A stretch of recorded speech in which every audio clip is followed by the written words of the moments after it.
ජාතික දීවර සාහිත්‍යයේ ගොඩනැගිලා තියෙන්නේ ප්‍රධාන කුණු තුනක් මත. එකක් දීවර වෘත්තීය සමිතිය, අනිත් එක දීවර කාන්තා වැඩපිළිවෙල, ජාතික කාන්තා සම්මේලනය සහ පරිසරය හා යහපත් සමාජයක් සඳහා තරුණ ව්‍යාපාරය. මේ කාරණා තුන මත.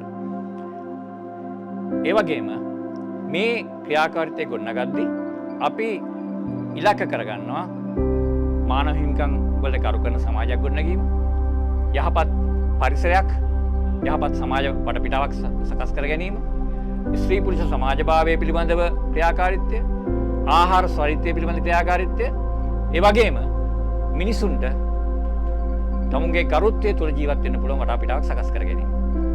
ඒ සඳහා අපි මේ වෙලාවේ තරුණ ව්‍යාපාරය ඇතුලේ ප්‍රධාන ඉලක්ක තුනක් එක්ක වැඩ කරනවා. එකක් තමයි පරිසරය පිළිබඳ ක්‍රියාකාරීත්වය, අනිත් එක ආපදාවන් සහ ආපදා කළමනාකරණය පිළිබඳ ක්‍රියාකාරීත්වය, අනිත් කාරණේ සමාජ ආර්ථික දේශපාලන ක්‍රියාකාරීත්වය ගොඩනැගීම. මෙන්න මේ රාමුව ඇතුලේ තරුණ ව්‍යාපාරයේ තරුණ ශක්තිය, තරුණ ජවය ගොඩනැගීමේ වැඩ පිළිවෙල අපි දියත් කරමින් ඉන්නවා.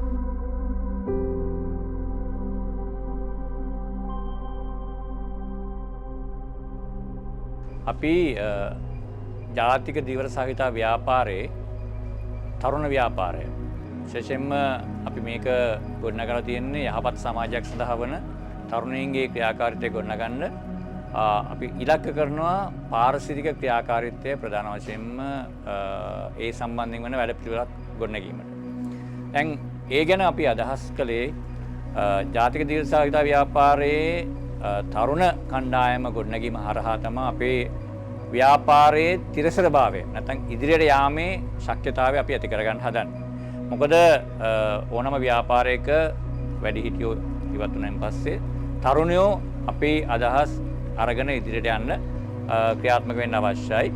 අපි ප්‍රධාන වශයෙන්ම බලාපොරොත්තු වන අපේ දර්ශනය තුළ යහපත් සමාජයක් ගොඩනැගීම, සියල්ලන්ට සාධාරණ සමාජයක් ගොඩනැගීම, සියල්ලන්ට සාධාරණව සලකන මානව හිමිකම් සුරකින සම්පත් සාධාරණ බෙදෙන සමාජයක් ගැන තමයි අපි කතා කරන්නේ. ඒතකොට ඒක ඇතුලේ තරුණයෝ මේ අදහස ගොඩනගාගත්තොත් නැත්නම් ග්‍රහණය කරගත්තොත්, ඕන් ජීර්ණය කරගත්තොත් තමයි උන්ට පුළුවන් වෙන්නේ මේ සමාජයේ යහපත් තැනක් බවට පත් කිරීම සඳහා වන ක්‍රියාකාරීත්වය හොඳින් ක්‍රියාත්මක කරන්න. අපේ ප්‍රශ්නේ තියෙන්නේ මේකයි. අපේ પરම්පරාවල් මේ වෙනකොට ජරා ජීර්ණ වෙච්ච પરම්පරාවල්. එකෙන් අදහස් වෙන්නේ අපි ඉතාමත්ම අපේ වයසේ අපේ සමාජයේ දරුවන්ට දෙන්න තියෙන අනාගතයට දෙන්න තියෙන යහපත් දේවල් වලට වඩා අපේ තියෙන්නේ අයහපත් දේ. ඒත් අපේ ප්‍රධාන ඉලක්කයන් ඇතුලේ මෙන්න මේ කාරණා ටික තියෙනවා. එතකොට මේ තරුණයින්ට අපි දෙන්න අවශ්‍යයි යහපත් සමාජයක ස්ත්‍රීන්ට ගරු කිරීමේ ස්වභාවය. ඒ සමාජය තුල සම්පත් සාධාරණව බෙදා ගැනීම, අනිකාට ගරු කිරීමේ ස්වභාවය. ඒ වගේම අපිට අවශ්‍යයි මානව හිමිකම් ගරු කරන සමාජයක් ගොඩනැගීමේ අවශ්‍යතාවය. එතකොට මේ ක්‍රියාකාරීත්වය ගොඩනගද්දී අපි අතිශයින්ම වැදගත් කාරණාවක් ඇරෙට සලකනවා සිංහල, දෙමළ, මුස්ලිම්, බර්ගර්, ආදිවාසී ආදී නොයෙකුත් ජනපිරිස්වල ඒකාබද්ධව මේ ක්‍රියාකාරීත්වයට යොමු වීම. ඒ සඳහා අපිට සමාජය තුළ සංවාදයක් අවශ්‍යයි, සංහිඳියාවක් අවශ්‍යයි. ඒ වෙනුවෙන් කතා කරන වැඩපිළිවෙල ඇතුලේ සාමය ගොඩනැගීමේ ක්‍රියාවලිය අපට අවශ්‍යයි.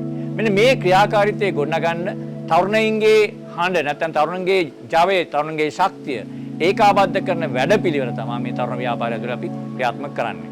එතන අපිට අවශ්‍යයි අනාගතය පිළිබඳව වඩා තාර්කිකව දකින, අනාගතය පිළිබඳව වඩා යහපත් සිතන, මේ සමාජයේ හැම කෙනෙකුටම සාධාරණ ජීවත් විය හැකි වටපිටාවක්, පරිසරයක් හදන්න පුළුවන්. ස්ත්‍රීන්ට ගරු කරන, අපි අම්මා ගැන කතා කරනවා, නමුත් ඊට වඩා අපේ සමාජය තුළ ස්ත්‍රීන්ට හිංසාවට, පීඩාවට ලක් කරනවා. එසේ නොවන වැඩපිළිවෙලක් මේ හරහා ගොඩනැගීමේ වැඩපිළිවෙල තමයි අපේ මේ ක්‍රියාකාරීත්වය තුළ තියෙන්නේ. ඉතින් ඒක සඳහා අපි දිස්ත්‍රික්ක 17ක ක්‍රියාත්මක වෙනවා. ඒක ඇතුලේ තරුණ ව්‍යාපාරය අපේ ප්‍රධානම කාරණයක්. ඊට අමතරව අපේ කාන්තා වැඩපිළිවෙල ඒකේ ඊළඟ කණුව සහ දීවර වෘත්තීය සමිතිය ගොඩනැගීම තමයි අපේ ඊළඟ කාර්යය. එතකොට මේකේ කණු තුනක් තියෙනවා. දීවර වෘත්තීය සමිතිය හරහා ගොඩනැගීම දීවර ප්‍රජාව, දීවර කාන්තාවන් හරහා ගොඩනැගීම කාන්තා වැඩපිළිවෙල සහ තරුණ වැඩපිළිවෙල හරහා තරුණය ගොඩනැගීම. මේ කණු තුන මත තමයි ජාතික දීවර ව්‍යාපාරය ගොඩනැගිලා තියෙන්නේ. මේ ව්‍යාපාරය තුල අපේ ඔය කියන කාරණා පහට අදාළව අපි අපේ ක්‍රියාකාරීත්වය දියත් කරනවා. ඉතින් ඒ සඳහා තරුණයෝ මේ වෙලාවේ අපි ගොඩනගනවා ප්‍රධාන වශයෙන්ම ආපදාවන් පිළිබඳව දේශගුණික විපර්යාස සම්බන්ධයෙන් කතා කරන දේ ගැන කතා කරන්න. ඒ වගේම සමාජ ආර්ථික දේශපාලනික කාරණා සම්බන්ධයෙන් තියෙන වටාපිටාව තේරුම් අරගෙන ඒ සඳහා ක්‍රියාත්මක වෙන්න සහ පරිසරය පිළිබඳව ක්‍රියාත්මක වෙන්න මේ තරුණ ව්‍යාපාරය අපි ගොඩනගලා තියෙනවා. ඉතින් ඒ අනුව අපේ වැඩපිළිවෙල ගොඩනගමින් යනවා. ඒ සඳහා වන තරුණ ක්‍රියාකාරීත්වය අපි වෙනකොට 1700කට ආසන්න සංඛ්‍යාවක් අපි ගොඩනගලා තියෙනවා. දිස්ත්‍රික්ක වශයෙන් දිස්ත්‍රික්ක 17 අවම වශයෙන් 100ක් ඉන්නවා. සමහර දිස්ත්‍රික්ක 200ක් 300ක් ඉන්නවා. එතකොට ඒ අනුව අපි විශ්වාස කරනවා මේ තරුණ ව්‍යාපාරය අපේ මේ වැඩපිළිවෙලේ පදනම ඒ පදනම ඇතුලේ අපි ඉලක්ක කරන ප්‍රධාන ඉලක්කගත වැඩපිළිවෙළ දියත් කිරීමේ කාර්යය අපි දියත් කරනවා.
මීගමු පුරවරයේ පරිසර සම්පතක් ලෙස මීගමු කලපුව හැඳින්විය හැකිය.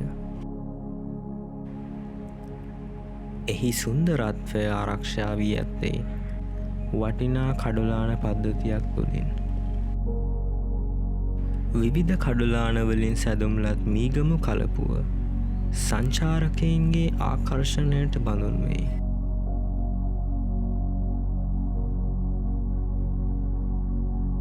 මෙය ලෝකයේ ප්‍රධාන සංචාරක නගරයක් බවට පත්වී ඇත්තේත් එනිසයි. විවිධ දිශාවලින් කලපුව දෙසට ඇදෙන අපද්‍රව්‍ය මීගමු කලපුව විනාශ කිරීමට එන රකුසකුසේ හැඳින්විය හැකි. එම රකුසා විසින් කඩලාන මුල් අඬවන අතර එහි තවත් හවුල්කාරයෙකු වන දීවර ප්‍රජාව දැනුවත්කමෙන් හෝ නොදැනුවත්කමෙන් ඔවුන්ගේ දීවර කර්මාන්තය තුළ කලපුව විනාශ කිරීමේ ක්‍රියාවලියට හවුල් වේ. එම අභියෝග තුළට උපායශීලීව ඇතුල් වන නැෆ්සෝ ආයතනය ඔවුන්ගේ එක් කුළුණක් වන තරුණ ප්‍රජාවට විනාශකාරී තත්ත්වයන් අවම කිරීම සඳහාත් විසඳුම් සෙවීම සඳහාත් පරිසර සංරක්ෂණය සඳහා ඔවුන්ගේ නායකත්ව සැලසුම් ක්‍රියාත්මක කිරීමට අනුග්‍රහය දක්වයි.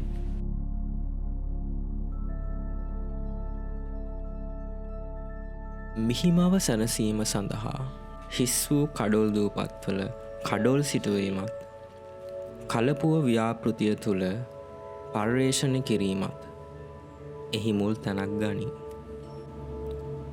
ජාත්‍යන්තර තරුණ දිනයේදී එය කැපී පෙනෙන තත්ත්වයක් දක්නට ලැබුණි. අද ජාත්‍යන්තර තරුණ දිනය. ඒ සමගාමීව ජාතික දීවර සාගත ව්‍යාපාරයේ වෛද්‍යසක් තරුණ කණ්ඩායම අද එකතු වෙලා ඉනවා තරුණ දිනේ සැමරීමට.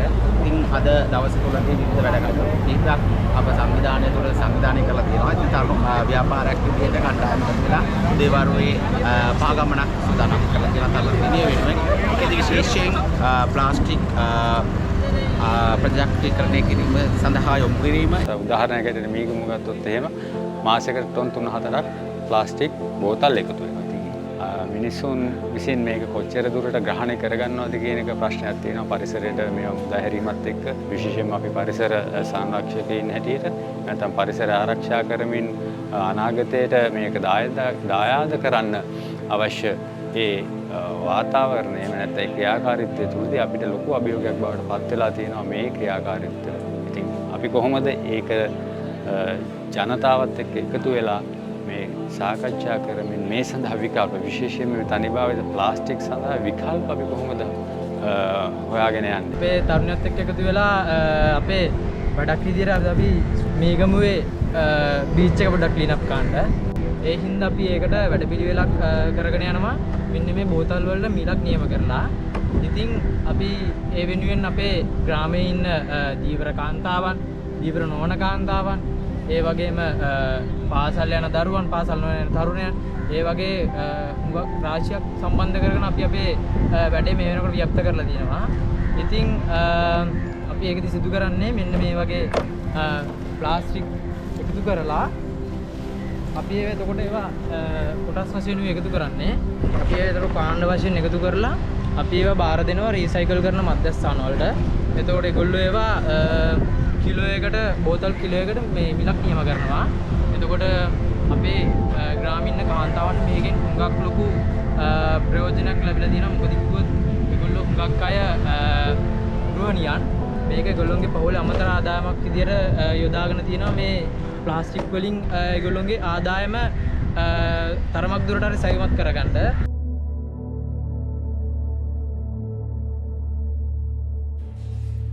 අවිනිශ්චිත අවදානම් තත්ත්වයන් සඳහා සූදානම් වීම, සමාජය වෙනුවෙන් තරුණ හඬාවදි කිරීම, මාධ්‍ය දැනුම සහ එය හැසිරවීමට පුහුණු වැඩමුළු, කසල කළමනාකරණය තුළින් නව උත්පාදන ප්‍රවේශයන්ට ඇතුල්වීම, නායකත්වය තුළ ඇති දරාගැනීමේ හැකියාව කිරාමැන බැලීම හා විවිධ වෙනස්වීම්වලට අනුවර්තනය වීමේ හැකියාව වර්ධනය කිරීමටත්, කතිකත්වය වර්ධනය කිරීම, විවාද හා සංවාද මණ්ඩප,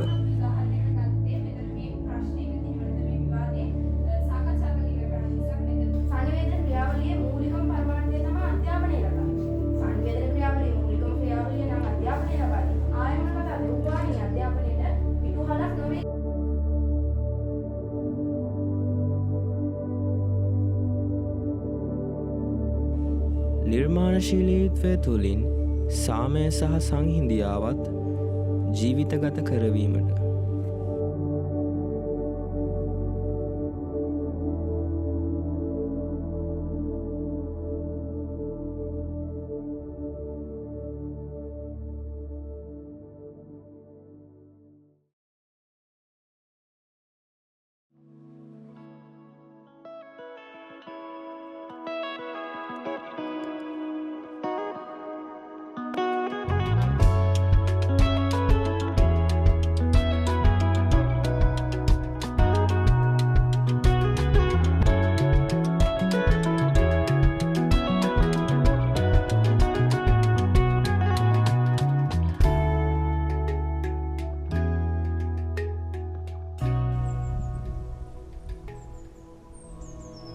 මම අජිත් රූපසිංහ කුරුණෑගල ප්‍රජා සහයෝගිතා සංසදයේ සම්බන්ධීකාරක සභාපති.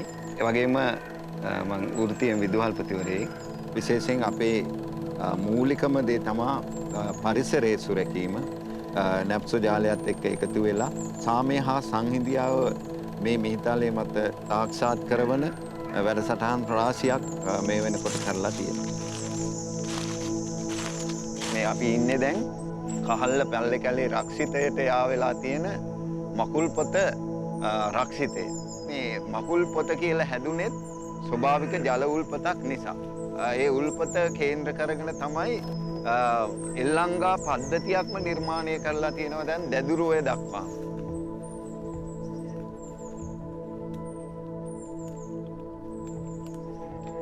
මේ වනාන්තරය ගත්තාම කුබුක්, කායා, කැටකලා වගේ පරිසරයට වටිනාකමක් කියන ශාක වලින් තමයි මේ වනාන්තරය ඉදි වෙලා තියෙන්නේ. ඒ තියෙන්නේ ගඹ ගහ ඊළඟට මේ දමුණ ගහ. මේවා ඇත්තට වන පලා කියන්නේ වන පළතුරු. හරිද? එතකොට දඹ මේ දමුණත් පළතුරක් විදියට ගන්නවා. මේ තියෙන්නේ එරමිනියත් හොඳ මේ පළතුරක්. මේ රක්ෂිතය තේක්ක වන වගාව අයින් කරලා අපි ස්වභාවික වනාන්තරයේ වමමු කියන එක. අපිට ඒකට හැම පැත්තෙම අනුග්‍රහය ලබා දුන්නේ ජාතික ධීවර සහයෝගිතාවේ නැප්සෝ ජාලය. පාර අපිට දෙන් කරගන්න අමාරු කාලයක් අපි අමාත්‍යංශයට කාලයක් ගියා. ගිහලා සර් මූලික කියලා තමයි අපි ඉතින් මේ පාර දෙපැත්ත මේවා කරගත්තේ. ඒගොල්ලෝ දෙන්න බෑ කිව්වා. නමුත් අපි උද්ඝෝෂණ කරලා ඒවා කරලා තමයි මේවා දෙපැත්ත මේවා කරගත්තේ. සතුටුයි අපිට යනකොට දකින්නකොටත් අපි කරපු දේ කියලා. නායකත්ව පුහුණු ධාරිතා සංවර්ධන වැඩසටහන් ඒ වගේම අධ්‍යයන චාරිකා විශේෂයෙන්ම මේ අපේ සුවිශේෂී පරිසර පද්ධතීන් අධීක්ෂණය කරලා ඒ වගේ රිසර්ච් සිද්ධ කරලා ඒවා රැක බලා ගන්න ඒ වගේම ආරක්ෂා කරන්න විවිධ වැඩසටහන් අපි දියත් කරමින් ඉන්න මොහොතක්.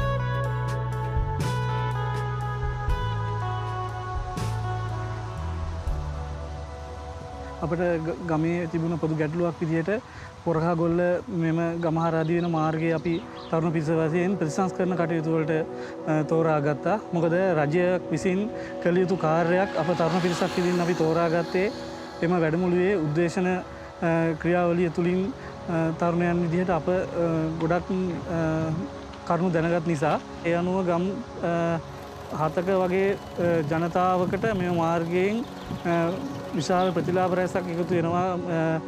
ප්‍රධාන මාර්ගයට යෑම සහ වෙළඳ ව්‍යාපාර කර ගැනීම සඳහා මේ මාර්ගය මහත් පිටුවාලක් වෙනවා මෙම ගම්වාසී මේ ජනතාවට.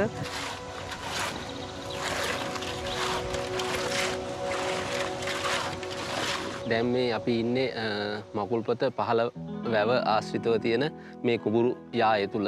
ඇත්තටම අපිට හම්බුණා HI ආයතනයත් ඒ වගේම නැප්සෝ ආයතනයත් එකතු වෙලා මේ කුඹුරු යායට වතුර දෙන මේ කාණු පද්ධතිය සංරක්ෂණය කරන්න එහෙම නැත්නම් සංවර්ධනය කරන්න අපිට අවස්ථාව ලැබුණා.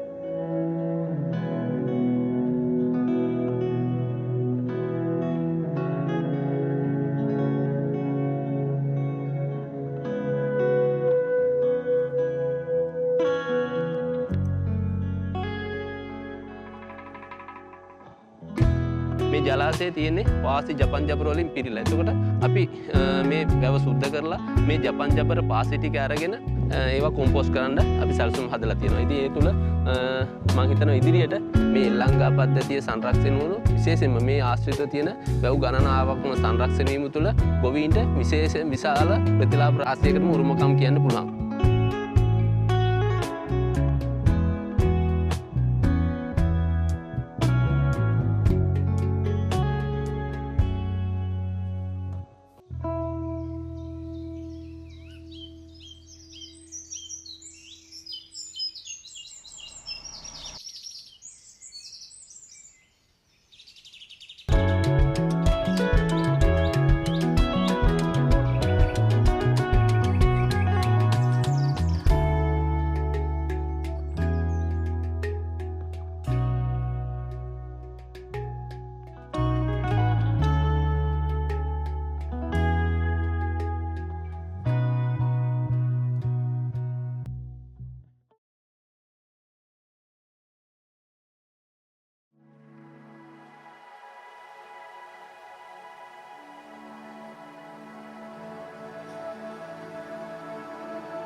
தமிழ் மதத்தை சேர்ந்தவங்க சிங்கள மதத்தை சேர்ந்தவங்களை கொண்டாந்து நம்மளோட முஸ்லீம் மதம் என்ன சொல்லுது அப்படின்னு சொல்லி நாங்கள் ஒரு கலந்துரையாடலாம் செஞ்சுருக்கோம், ஞாபகம் இருக்கும்னு நினைக்கிறேன். உங்களுக்கு சில பேருக்கு தெரியும், சில பேருக்கு தெரியாமல் இருக்கும்.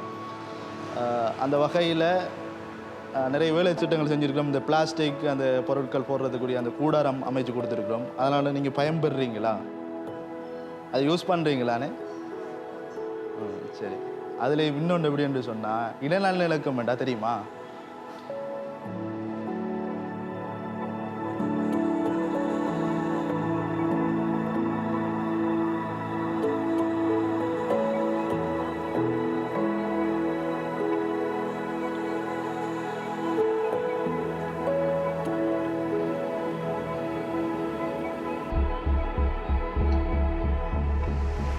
நாங்கள் ஆண்டாண்டு காலம் ஆண்டு வந்த கரைக்கடை இது. எங்களுக்கு இப்போதைக்கு போட்டிலுக்கு இடம் இல்லை, கடல் அரிப்பு எடுத்துக்கிறதால நாங்கள் இந்த கரைக்கடையை பல காலமாக வாண்டு வரோம். வாப்பட காலத்துலேருந்து நாங்கள் அந்த கரைக்கடையில் வாண்டு வரோம். கரைக்கடை ஓரத்தில் கொண்டாந்து கட்டிலெல்லாம் போட்டு கொண்டிருக்கிறாங்க. அப்போ எங்களை போட்டில் இருக்கிறதுக்கெல்லாம் தடுதலாகி நாங்கள் எப்படி செஞ்சு கொள்கிறோன்றதை முடிவு இருக்கிறோம். இப்போ நாங்கள் போட்டுகளை ஊட்டத்துறதா, கடலுக்கு போகிறதா, தொழில் செய்கிறதா, எப்படி செய்கிற என்ன மாதிரி செய்கிறன்ற முடிவில் எங்களுக்கு இருக்கு. அவங்க அளவாக்கரையை பிடிக்கிறதால எங்களுக்கு இப்போ பிரச்சனை இருக்கு. இதை எல்லாத்தையும் நீக்கி தர வேணும் என்றதை கேட்டு நாங்கள் விட வருகிறோம்.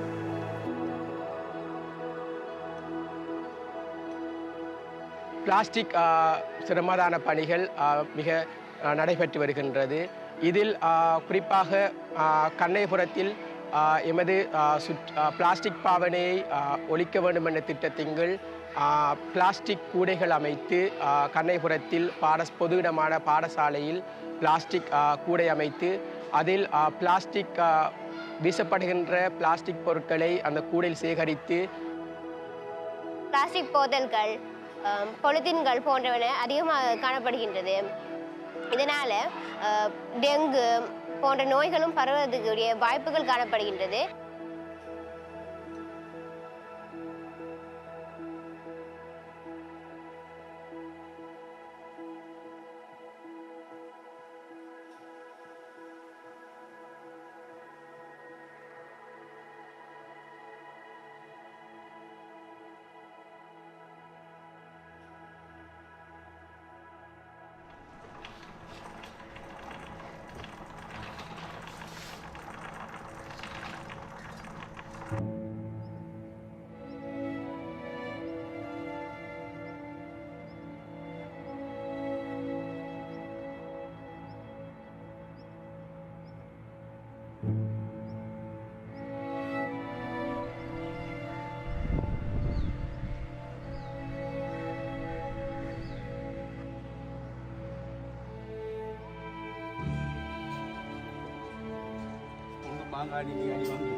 අම්පාර ජලාශය හා කොණ්ඩු වටුවාන ජලාශය වන්තැමීම හේතුවෙන් අම්පාර ඉංගිනියාගල ප්‍රධාන මාර්ගය සුදුවැල ප්‍රදේශයෙන් වසා තමා තිබෙනවා.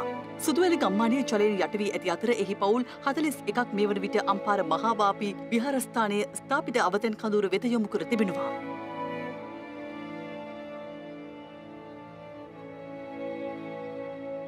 அனர்த்தம் எங்களோட ஊரை பொறுத்தவரையில் நிறையவே அனர்த்தங்கள் இருக்குது. ஒன்று வறட்சியாக இருக்கட்டும், அதிக மழை பெய்கிறதா இருக்கட்டும், தண்ணி பற்றாக்குறை இருக்குது. இப்படியான நிறையவான அனர்த்தங்கள் இருக்குது. இந்த அனர்த்தங்களால் நாங்கள் எப்படி மக்களை பாதுகாக்கணும் என்றத நாங்கள் எங்களுக்கு நெப்சோ மூலம் சொல்லப்படுற விஷயங்களை கொண்டு எங்களோட மக்களுக்கு நாங்களும் தெளிவுபடுத்துகிறோம். இவ்வாறான ஒரு செயற்பாடல்களை நாங்கள் இவ்வாறான விடயங்களில் நாங்கள் செயற்படுத்துவதற்கு முக்கிய காரணமாக இருந்தது வந்துட்டு நப்சோ அமைப்பு என்பதை இந்த இடத்துல நாங்கள் குறிப்பிட்டு காட்ட வேண்டி இருக்கின்ற ஒரு கட்டாய சூழ்நிலையில் இருந்து கொண்டிருக்கின்றோம். நெப்சோ நிறுவனத்தின் ஊடாக இஸ்கோப் கருத்திட்டத்திலே பல்வேறுபட்ட வேலை திட்டங்களை நாங்கள் முன்னெடுத்து வருகின்றோம். தற்போது நாங்கள் உன்னிப்பாக பார்த்து கொண்டிருக்கின்ற ஒரு விடயம் இந்த அரசியல் பின்னணி, இந்த அரசியல் கலாச்சாரம். இந்த நாட்டிலே காலங்கள் தொட்டு இந்த அரசியல் கலாச்சாரம் தொடர்ச்சியாகவே ஒரு பாரம்பரியமாக வருகின்றது. குறிப்பாக மூவின தமிழ், இஸ்லாமியர்கள், கிறிஸ்தவர்கள், இந்துக்கள் என்று இந்த இளைஞர்களை நாங்கள் ஒன்றிணைத்து உண்மையாகவே இந்த நாட்டிலே கடந்த தேர்தலிலும் கூட பல இளைஞர்கள் உள்வாங்கப்பட்டிருக்கிறார்கள். ஏனென்றால் கடந்த காலங்களிலே அரசியலில் இளைஞர்களோ பெண்களுக்கோ முன்னுரிமை இல்லை. ஆனால் தற்போது கடந்த அரசியல்களிலே இளைஞர்கள் உள்வாங்கப்பட்டது நாங்கள் பலர் இருக்கிறார்கள்.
මෙතනම තියෙනවා රත්ගම කලපුවේ තියෙන කඩුලාන එහෙම නැත්නම් සත්‍ය කඩුලාන සහ ආශ්‍රිත කඩුලාන රාශියක් අපිට පෙන්වන්න පුළුවන්. අර අපිට පේන්නේ බියුක්‍රනාටා කියන මල් කඩුල් වර්ගය. එතකොට අර එහා පැත්තේ ඔය කරල් වගේ ස්වභාවයක් පේන්නේ ඒක ආශ්‍රිත සාගයක් දියදඟ කියන. අපි මේ මාළු සම්බන්ධයෙන් කතා කරපුවාම මේ රත්ගම කලපුවේ ඇත්තටම මේ දේශීය කොරලියා ඉන්නවා. මල් කොරලි කියන සත්ව විශේෂය ඉන්නවා. ජපන් කොරලිත් ඉන්නවා.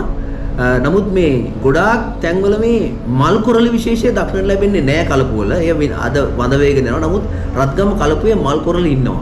ඒකෙන් අදහස් කරන්නේ අපිට පොඩි විශ්වාසයක් තියාගන්න පුළුවන් රත්ගම කලපුව ඊටාම හොඳින් සංරක්ෂණය කරලා හොඳ පරිසර පද්ධතියක් විදියට අපිට රැය ගන්න පුළුවන් කියන කාරණාව.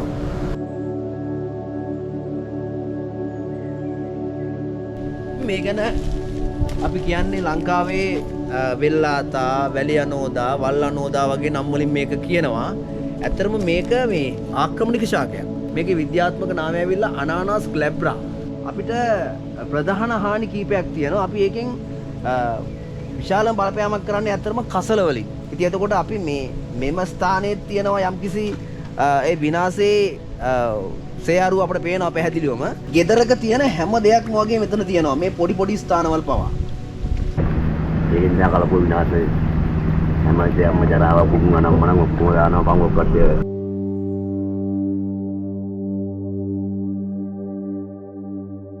රත්ගමට තියෙන මේ කලපුව අපි වැදගත් කියලා කට්ටිය කියනවා.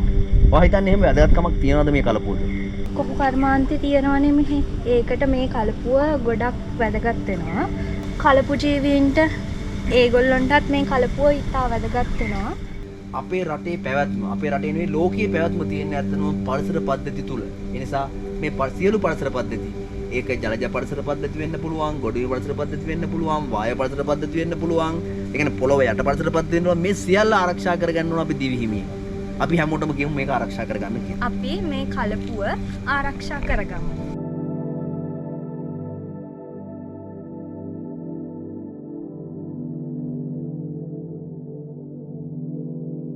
අපි දකුණේ දිවල සංවිධානයේ විදිහට රත්ගම කලපුව සංරක්ෂණය කරන්න පියවර ගන්නවා. ඒ අතර අපි රත්ගම ප්‍රාදේශීය ලේකම් කාර්යාලයේ තියෙනවා සම්පූර්ණම රාජ්‍ය ආයතන රත්ගම කලපුවට සම්බන්ධ. එතකොට අපි ඒගොල්ලෝ ගෙන්නලා ඉවර වෙලා රත්ගම කලපුව සංරක්ෂණය කරන්න මොන විදියටද කියලා යාළුවත් එක්ක සාකච්ඡාවක් තිබ්බා. ඊට අමතරව අපි බලාපොරොත්තු වෙනවා ගමේ තියෙන සංවිධාන ටික දැනුවත් කරන්න. හතරවෙනි අදියරේ විදියට ඊට පස්සේ පස්වෙනි අදියරේ විදියට ගමේ තියෙන පාසල් දැනුවත් කරන්න බලාපොරොත්තු වෙනවා. මොකද ඒකට හේතුව රටේ අනාගතයේ බාර ගන්න දරුවන්. ඉතින් ඒගොල්ලන්ට ලොකු ආකල්පයක් වෙනසක් ඇති කරන්න පුළුවන් වැඩිහිටියන්ට වඩා. ඊට අමතරව අපි පරිසරය හා සමාජ වෙනසක් දකින්න බලාපොරොත්තු වෙන. ඒතකොට අපි මේ පරිසරය සංරක්ෂණය කරන ගමන්ම ඒ තුල තියෙනා වූ දේවල් අපි උකහා ගන්නවා. ඒ තුල අපි මේ සංරක්ෂණ ක්‍රියාදාමයන් කරන ගමන්ම අපි විවිධ පරීක්ෂණ කරනවා, විවිධ පොත්පත් ලියනවා. අපි ඒ තුල ලොකු පරිසරයට ලොකු දායකත්වයක් සපයන්න උත්සාහ කරන කණ්ඩායමක් විදිහට වැඩ කරනවා ගාල්ල දිස්ත්‍රික්කේ ගුණා. අපි ගාල්ල තරුණ කණ්ඩායම විදිහට ඇත්තටම සංස්කෘතිය ආරක්ෂා කරගන්න ලොකු මැදිහත්වීම් සිදු කරනවා. දකුණු පළාතින් අපිට පහතරක් නර්තන සම්ප්‍රදාය විශේෂ දෙයක්. ඉතින් අපේ මේ ප්‍රදේශයට ආසන්නතම දේවාලයක් විදිහට සීනිගම ශ්‍රී දේවල් මහ දේවාලය අපිට හඳුන්වන්න පුළුවන්. ඉතින් පහතර නර්තන සම්ප්‍රදාය බැඳී පවතින අන්න එතන.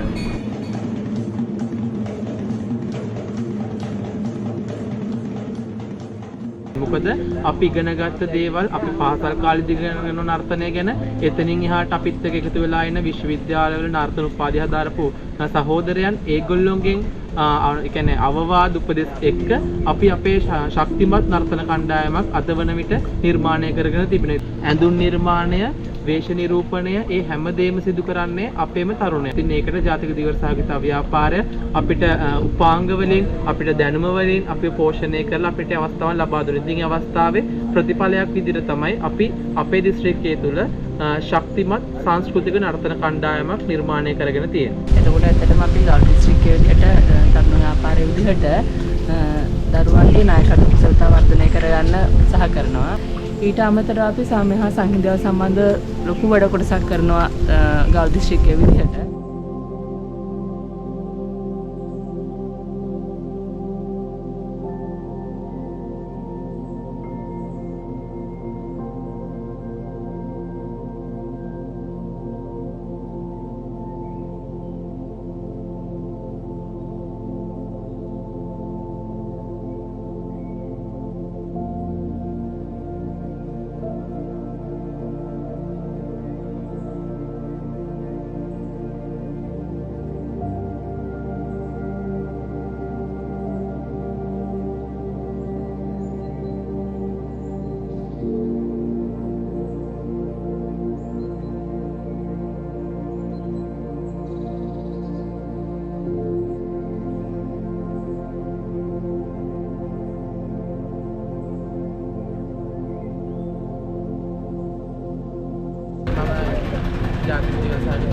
ආකාරයේ දකුණේ දීවර සංවිධාන නියෝජනය කරන්නේ. ඉතින් අද අපි එකතු වෙලා ඉන්නවා දිස්ත්‍රික්ක 16 මේ තරුණාය මේකද අද අපේ තරුණ දිනය. අපි නිහඬව අපේ රට වගේම ලෝකෙට පණිවිඩයක් ලබා දෙනවා තරුණ දින දවසේ රටක් විදිහට සංවර්ධනය වෙලා කොහොමද ගමනක් යන්නේ ඒ වගේම අපි කොහොමද ඉදිරි අනාගතේ ලෝකේ ජය ගන්න කියන පණිවිඩ දෙන්න තමයි අපි එකතු වෙලා ඉන්නේ.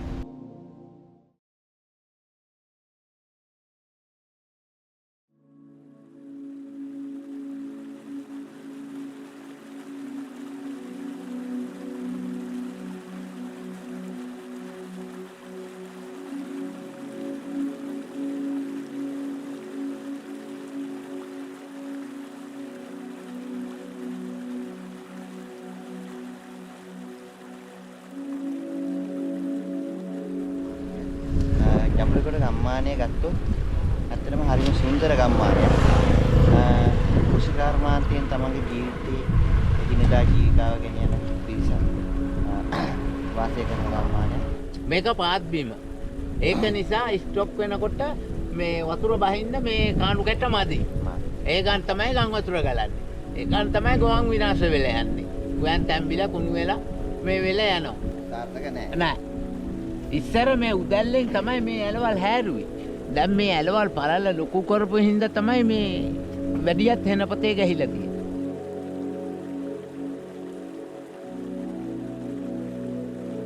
මාතර දිස්ත්‍රික්කයේ වැලිගමට අයිති ජබුරගොඩ ගම්මානය තුළ අක්කර 3000කින් සමන්විත ගොවි බිමක දකුණේ දීවර සංවිධානය විසින් අමුණක් සෑදීමේ ව්‍යාපෘතිය තුළ ගොවි පවුල් 400කට සිත සැලසෙන ව්‍යාපෘතියක් අසාර්ථක වුණු ගොවි බිමක් තුළ මෙම ව්‍යාපෘතිය තුළින් වැඩි අස්වැන්නක් ලබාගත හැකි වේ යයි ගම්වාසීන්ගේ විශ්වාසයයි. පහුගිය කාලේ රටේ ආහාර අර්බුදයක් තිබුණා. වීහිඟයක් තිබුණා. ඉතින් මේ වගේ විශාල ආයවල් පුරම් වීමත් මම හිතන්නේ එක පැත්තකින් ඒකට හේතුවක් වෙන්නේ නැහැ. ඉතින් මේ කුසිකර්ම පරීක්ෂණ නිලධාරිතුමා හේමන්ත මහත්තයා කිව්වා අවුරුද්දකට මේ කුඹරයායේ තිරීම නිසා අවුරුද්දට අහිමි වෙන හාල් කිලෝ ප්‍රමාණය මෙට්‍රික් ටන් 8000ක් විතර අවුරුද්දට හාල් ප්‍රමාණයක් අහිමි වෙනවා කියලා. ඉතින් ඇත්තටම අපේ ලොකු ප්‍රයත්නයක් තියෙනවා. මොකද මේ යාය සංවර්ධනය කරොත් මොකද මේක ප්‍රතිලාභ මේ ප්‍රදේශයේ ගොවීන්ට විතරක් නෙවෙයි පාරිභෝගික ජනතාවටත් උරුම වෙනවා ඇත්තටම. මේ අමුණ නිසා මේ අමුණේ ආර්ථික ප්‍රතිලාභයට අමතරව ගමේ මිනිස්සුන්ගේ හරි එකමුතුභාවයක් ඇති වුණා. විශේෂයෙන්ම කියන්න ඕන දකුණේ දීවර සංවිධානයේ මේ ගමම රැස් කළා අවුරුදු දෙකකින් වැඩ කරන්න ස්වේච්ඡාවෙන් වැඩ කරන්න පිරිසක් බිහි කරා. දැන් ගමේ කවුරුත් එකට එකතු වෙලා තියෙන්නේ. දකුණේ දීවර සංවිධානය විදියට ඇත්තටම අපි ජාතික දීවර සහයෝගිතා ව්‍යාපාරය එකතු වෙලා මාතර දිස්ත්‍රික්කයේ විවිධ වැඩසටහන් කරගෙන යනවා. ඒකදී අපි බලාපොරොත්තු වෙන්නේ ඇත්තටම මේ තරුණ ප්‍රජාව තුළ විශේෂයෙන් පරිසරයට ආදරය කරන පරිසරය ආරක්ෂා කරන තරුණ පිරිසක් රටට දායාද කරන්න. විශේෂයෙන්ම අතුරුලිය ප්‍රදේශයේ අපි නිතරම ගම් වතුරට බඳුන්වන ප්‍රදේශයක්. සාමාන්‍ය අවුරුද්දට 3-4 වතාවක්ම ගම් වතුරේ යන ප්‍රදේශයක්. අපි ආයතනයේ විසින් ඒ ප්‍රදේශයේ ප්‍රජා වෙනුවෙන් අහුලක් ලබා දීම සිදු කළා. ඉතින් ඒකේ වටිනා ප්‍රයෝජන ගොඩක් සිද්ධ වෙනවා. මොකද විශේෂයෙන් ගම් වතුර කාලේදී ඔවුන්ට ඒ ගම් වතුරට කොටු වෙන පිරිස්ට අවශ්‍ය ආහාර ටික නිසි වෙලාවට කලට වෙලාවට ලබා දෙන්න. ඊළඟට ලෙඩක් හැදිච්ච කෙනෙක්ව රෝහලට රැගෙන යන්නේ. ඉතින් ලොකු ශක්තියක් මේ අඟුල තුලින් ලැබෙනවා. අපිට මතකයි 2004 අපේ රටේ වෙල්ල කලාපේ දැවැන්ත කේදවාඩකයක් අපි මොහොතේ සිද්ධ වුණා. විශේෂයෙන්ම සුනාමි කේදවාඩකයේ ඒකෙන් අපේ වෙල්ල තීරයේ විශාල මිනිස් ජීවිත ඒ වගේම දේපල විශාල ලෙස හානියටපත් වුණා. එවකට හිටිය ආපදා කළමනාකරණ කණ්ඩායම තරුණ කණ්ඩායම සුවිශේෂී කාර්යභාරයක් සිද්ධ කරා. එතෙන්දි මම හිතන්නේ මුලින්ම අර විනාශ වුණු දේපල පිරිසිදු කරන්න, ඒ සුද්ධ පවිත්‍ර කරන්න මම හිතන්නේ දකුණේ දීවර සංවිධානයේ විදිහට අපිත් එක්ක හිටිය තරුණ කණ්ඩායම දැඩි වෙහෙසක් ගත්තා. ඒ වගේම අපේ ජාලයේ විවිධ දිස්ත්‍රික්ක වල සහෝදර සහෝදරියෝ ඇවිල්ලා විශේෂයෙන් කුරුණෑගල, උත්තරම, මීගමුව ඒ වගේ දිස්ත්‍රික්ක වල සහෝදර සහෝදරියෝ ඇවිල්ලා තරුණ සාමූහිකත්වයට එක්ක එකතු වෙලා ඒගොල්ලන්ගේ බැඳීම් එක්ක එකතු වෙලා ලොකු වැඩ කොටසක් කරන්න ඒගොල්ලන්ට ශක්තිය ලැබුණා. විශේෂයෙන්ම ඔවුන්ගේ මියගිය ඥාතීන්ට පින් අනුමෝදන් කිරීමට ඔවුන්ට අවස්ථාවක් තිබුණේ නැති. මම හිතන්නේ ඒ අය වෙනුවෙන් සියලු දෙනා වෙනුවෙන් දානමය පින්කමක් කරන්න අපිට දකුණේ දිව සංවිධානයට හැකියාව නෝනා. මේ ජයිකා ආයතනය මගින් ලබා දෙනු ලැබුණු ඒගොල්ලන්ගේ දකුණු පළාතේ හොඳම සංවිධානයේ විදියට අපිව පිදුම් ලැබුවා.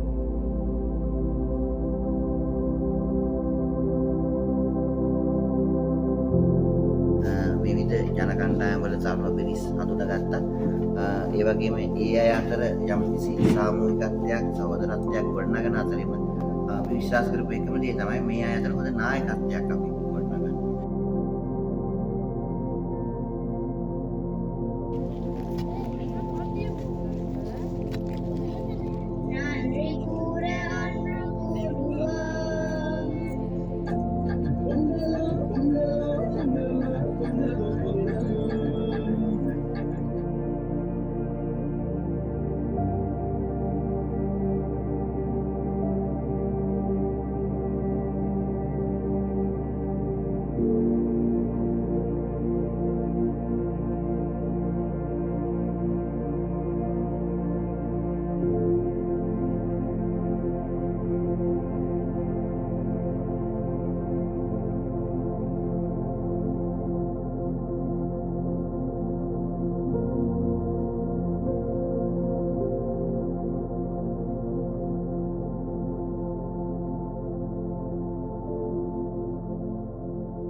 දසටසේ පහළවෙදී ඉන්දියන්ස්වීන්ට අපේ රට යටත් වෙනවා. ඊට පස්සේ ඒ ගෙන ගිය පාලනයට එරෙහිව ප්‍රථම නිදහස් සටන ආරම්භ කරන්නේ ඌව වෙල්ලස්සේ. ඉතින් ඒ සඳහා ගෝවිය තමයි නායකත්වය ලබා දෙන්නේ. ඉතින් ඒ ගෝවියා වටා ඒකරාශී වෙච්ච ගෝවියෝ විසින් මේ සටන දිගටම ක්‍රියාත්මක කරලා තියෙනවා.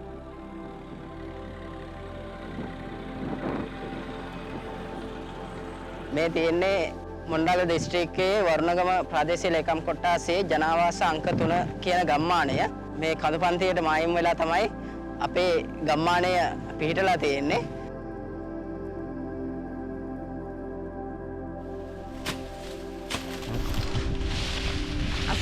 වගේ කාලයේදී බහුජාතික සමාගම් මොණ්ඩාගල දිස්ත්‍රික්කයේ උප්පගා කිරීම සඳහා අක්කර 84000ක් මිනිසුන්ගේ ගෝබීම් සහ රක්ෂිත කැලෑ එලිපෙහෙලි කරනවා. 84 වර්ෂය වන විට මේ ඉඩම් පැල්ලත් සේනාමාලට අයත් වන බව කියමින් ඒවා මැනුම් කටයුතු කළා. අපට ලබා දුන්න ඉඩම් වලින් අක්කර භාගයේ නිවාස හදාගෙන අක්කර 4ක උප්පගා කිරීම තමයි අනුමැතිය අපට ලබා දුන්නේ. මේ ඉඩම් වල ගොඩ ඉඩමේ අපි හදාගත්ත ගස් කොළන් වල ප්‍රයෝජන ලබා ගන්න අපට පුළුවන් කමක් තිබුණේ පැල්ලත්තේ අවසරය නැතුව. ඒ පැල්ලත් ජනාවාසවල ජීවත් වෙච්ච ජනතාවට වසර 30ක් ගියත් ඒ ඉඩමේ නීති අනුකූල අයිතියක් තිබුණේ නැහැ. ඉතින් ඌව වෙලස කාන්තා සංවිධානය අපි ජාතික දීවර සාහිත්‍ය ව්‍යාපාරය සමග එක් වෙලා ඒ පදිංචි අක්කර භාගයේ අයිතිය ඉල්ලලා ප්‍රජාව සල්බල ගැනීමේ වැඩසටහනක් කරගෙන ගියා. ඉතින් අපිට හැකියාවක් තිබුණා ඇත්තටම ඉඩමේ අයිතිය ලබා ගන්න. දීවර සහයෝගිතා එකමුතුවත් එක්ක එකතු වෙලා තරුණ කණ්ඩායමක් විදිහට ඌව වෙලස කාන්තා සංවිධානය මූලික කරගනිමින් ඒ මිනිසුන්ගේ අයිතිවාසිකම් දිනා ගැනීම වෙනුවෙන් මොණ්ඩාගල දිස්ත්‍රික්කයේ තරුණ හඬ අවදි කරන්න බලාපොරොත්තුවෙන් ඉන්නවා. තරුණ කණ්ඩායමක් හැටියට අපි ප්‍රාදේශීය ලේකම් කාර්යාලයේ ආපදා කළමනාකරණ මහත්මියක් සම්බන්ධ කරගනිමින් අපි පුහුණුවක් ලබා ගන්නවා. ආපදා කළමනාකරණය පිළිබඳ දැනුවත් කිරීමේ වැඩසටහන් දෙකක් අපිට එතුමිය විසින් සිද්ධ කර දෙනවා. අපි ඊළඟට අපි පියවර තැබුවේ ජනවස්තුන ගම්මානයේ දීර්ඝ කාලයක් තිස්සේ පැවති නිවසට ලිපි නොලැබීමේ ගැටලුව පිළිබඳව එයට පිළිතුරු සෙවීමට. එහිදී අපි පළමුව කරනු ලැබුවේ ගම්වාසී සියලුම දෙනාගෙන් අත්සන් ලේඛනයක් ලබාගෙන ඒ අත්සන් ලේඛනය සමග අපට ලිපි නිවසට ලබා දෙන ලෙස ඉල්ලා සිටිමින් වර්ණගම තැපැල්ලි ස්ථානාධිපතිතුමාට ලිපියක් බාර දීම.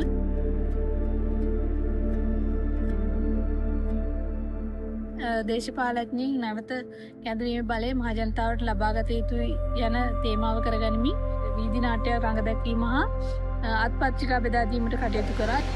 අනිවාර්යෙන් කාර්යයට දාන දානක දානවම. ඒත් එක ඊළඟට අපිට ආපු අනිත් ප්‍රශ්නේ තමයි අලිමිනිස් ගැටුම කියන කාරණේ.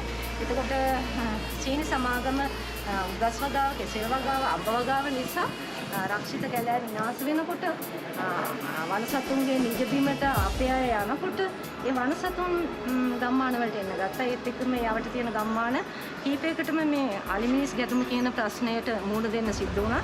ඇත්තටම ඔවුන්ගේ වගාව විතරක් නෙවෙයි, ඔවුන්ගේ දේපල, ඒ වගේම ඔවුන්ගේ ජීවිත මේ සමග විනාශ වෙලා ගියා.